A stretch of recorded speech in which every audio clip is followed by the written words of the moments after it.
Napoleon, जो Napoleon रहता है इसको यहाँ पर हरा दिया जाता है। आखिर कैसे? और यूरोप में दो यहाँ पर वर्ग रहते हैं। तो यूरोप में दो वर्ग के लोग रहते हैं। पहला वर्ग रहता है कुलीन वर्ग। जो पहला वर्ग रहता है वह कुलीन वर्ग रहता है। पहला वर्ग में कुलीन वर्ग रहता है। पहला वर्ग में कुलीन वर्ग रहता है। वह दूसरा वर्ग में क्या रहता है? तो दूसरा वर्ग में निम्न वर्ग रहता है। तो जो यूरोप रहता है वह दो भागों में बटा रहता है, दो वर्ग में बटा रहता है। पहला वर्ग में कुलीन वर्ग आता है और दूसरा वर्ग में निम्न वर्ग आता है। और जो कुलीन वर्ग रहता है इसमें राजघराने के लोग रहते थे, जो राजा, जैसे राजा के यहाँ जो ऊंचे ऊंचे पोस्ट पे रहते थे, रईस लोग रहते थे, उच्च अधिकारी रहते थे, यानी कि राजशाही लोग रहते थे। तो उसको यहाँ पर कुलीन वर्ग कहा गया है। पैसा वाला आदमी को कुलीन वर्ग कहा गया है। जो रईस रहते थे, जिसके पास ज़्यादा से ज़्यादा पैसा रहता था, गरीब नहीं रहते थे, ये अमीर रहते थे, तो इसको यहाँ पर कुलीन वर्ग कहा गया है। अब देखिए यहाँ पर निम्न वर्ग। आखिर निम्न वर्ग किसको कहा गया है? तो जो गरीब लोग रहते थे, जैसे कि किसान हो गया, इसके अलावा व्यापारी हो गया, तो इसको यहाँ पर निम्न वर्ग में रखा गया था। तो यूरोप में दो प्रकार के वर्ग रहते थे, पहला कुलीन वर्ग और दूसरा निम्न वर्ग। तो दो प्रकार के वर्ग थे। उसके बाद फिर यहाँ पर मध्यम वर्ग का उदय होता है। मध्यम वर्ग का उदय होता है। मध्यम वर्ग का उदय होता है।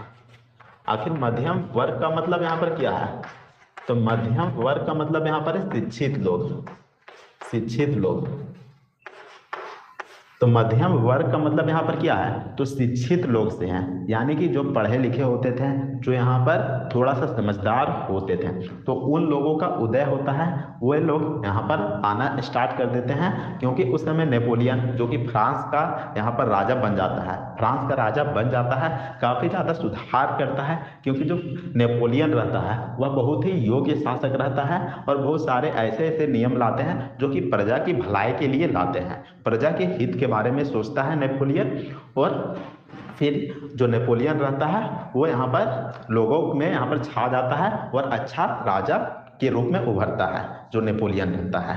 तो मध्यम वर्ग का उदय होता है और शिक्षित वर्ग यहाँ पर आ जाते हैं। शिक्षित समाज डेवलप हो जाता है और फिर वे क्या करते हैं? तो वे क्रांति कर देते हैं। क्रांति करते हैं, क्रांतिकारी बन जाते हैं और क्रांति कर देते हैं, क्रांति करते हैं।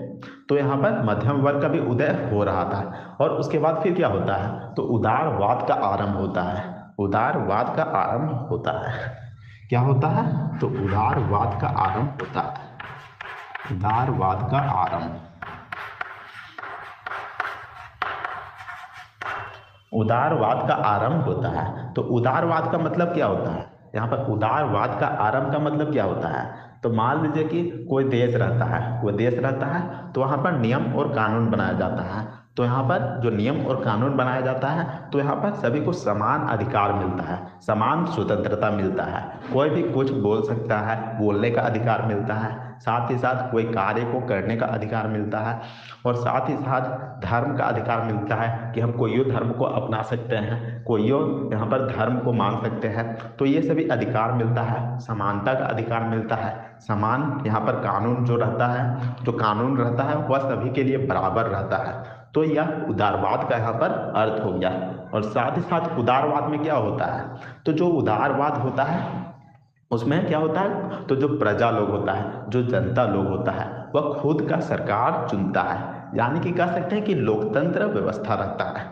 लोकतंत्र व्यवस्था रहता है, यानी कि जो जनता रहता है वह खुद का यहाँ पर सरकार चुनेगी और यहाँ पर लोकतंत्र को बढ़ावा मिलता है, जो उदारवाद रहता है। तो इस तरीके से उदारवाद का भी आरंभ हो रहा होता है।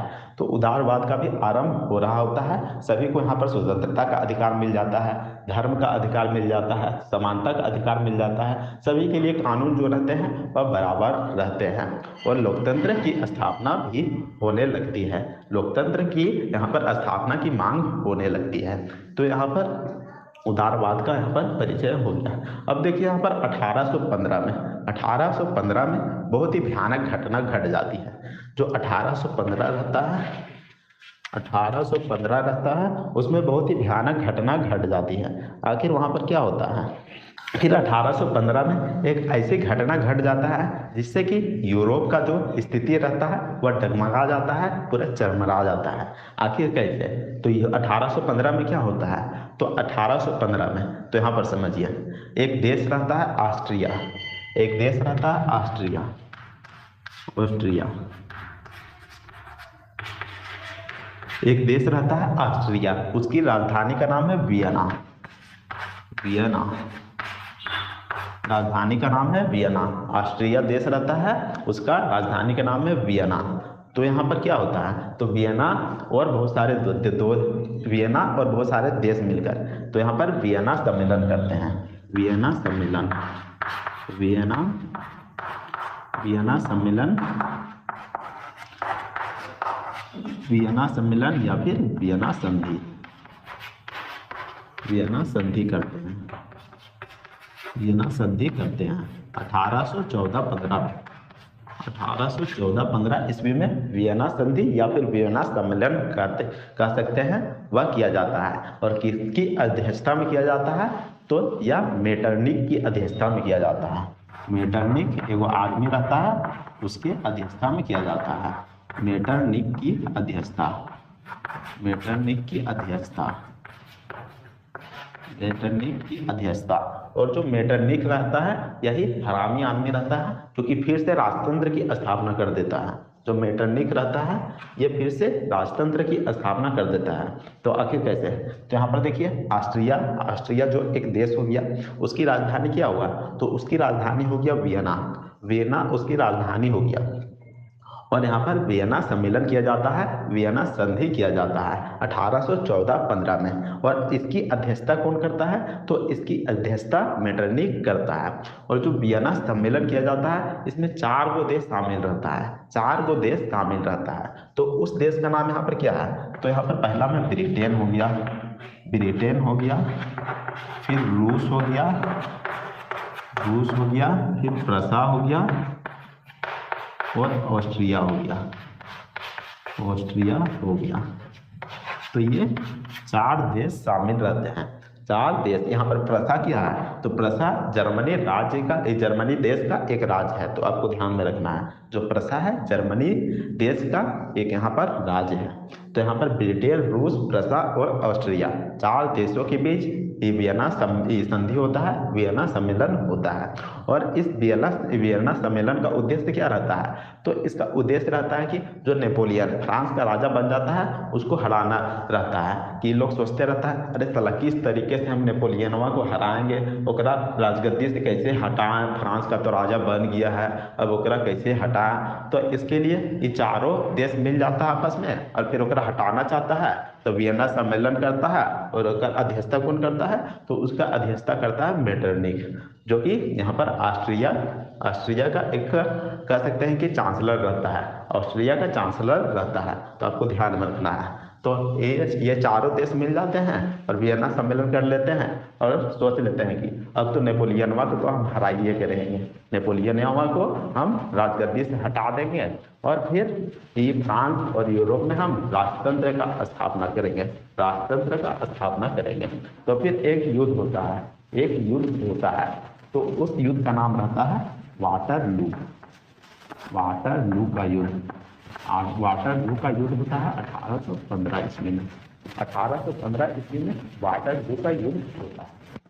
और इस युद्ध में क्या होता है? तो इस युद्ध में जो चारों देश रहते हैं वह नेपोलियन को हरा देते हैं, नेपोलियन को हरा देते हैं, नेपोलियन हार जाता है, नेपोलियन हार जाता है, नेपोलियन जो रहता है वह हार जाता है। जो वाटरलू का युद्ध होता है उसमें नेपोलियन हार जाता है। और फिर यहाँ पर क्या हो जाता है? जो मेटरनिख रहता है, ये देख सकते हैं यहाँ पर मेटरनिख, जो मेटरनिख रहता है वो क्या कर देता है? तो वह बुर्बो वंश की स्थापना फिर से कर देता है। जो बुर्बो वंश रहता है उसको फिर से ला देता है। बुर्बो वंश, लुई 16वां जो कि एक बुर्बो राजवंश से संबंधित था। लुई 16वां याद होगा फ्रांसीसी क्रांति में लुई 16वां जो रहता है वह बुर्बो वंश से संबंधित रखता था। तो बुर्बो वंश को फिर से ला देता है। तो लुई 16वां का एक भाई रहता है लुई 18वां, लुई 18वां, लुई 18वां, लुई 18वां।